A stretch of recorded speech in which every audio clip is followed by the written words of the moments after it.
بسم اللہ الرحمن الرحیم۔ رائے حیات اسلامک چینل کے معزز دوستو، السلام علیکم ورحمۃ اللہ وبرکاتہ۔ ہماری آج کی موضوع فتح مکہ اور کمال عبدیت۔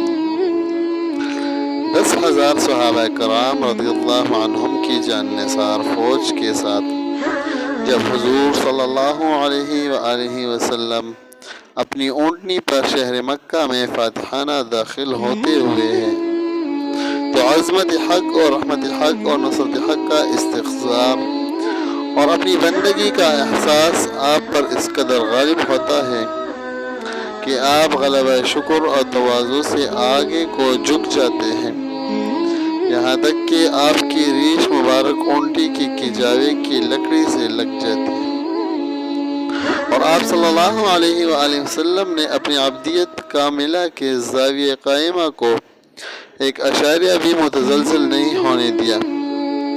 اس وقت خادم اور خادم زادہ حضرت اسامہ بن زید رضی اللہ عنہ آپ صلی اللہ علیہ وآلہ وسلم کے ردیف تھے۔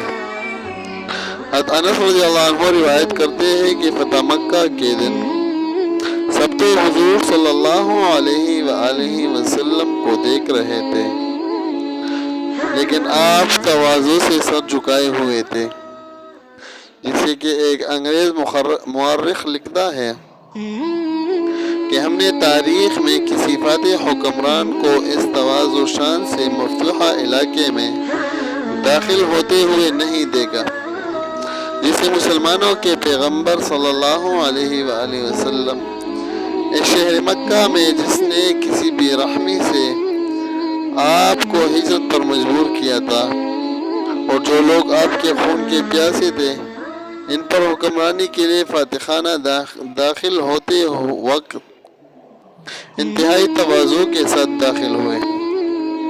یہ ادا آپ صلی اللہ علیہ وآلہ وسلم کی کمال عبدیت کو واضح کرتی ہے۔ پھر اہل مکہ کے ساتھ آپ نے کیا سلوک کیا وہ بھی قابل ذکر ہے۔ اب صلی اللہ علیہ وآلہ وسلم نے ارشاد فرمایا، اے اہل قریش، آج میں وہی کہتا ہوں جو یوسف علیہ السلام نے اپنے بھائیوں سے فرمایا کہ لا تصریب علیکم اليوم، آج کے دن تم پر کوئی الزام نہیں، اذهبوا فانتم الطلقاء، جاؤ تم سب آزاد ہو۔ یہ ہے کارنامہ نبوت صلی اللہ علیہ وآلہ وسلم۔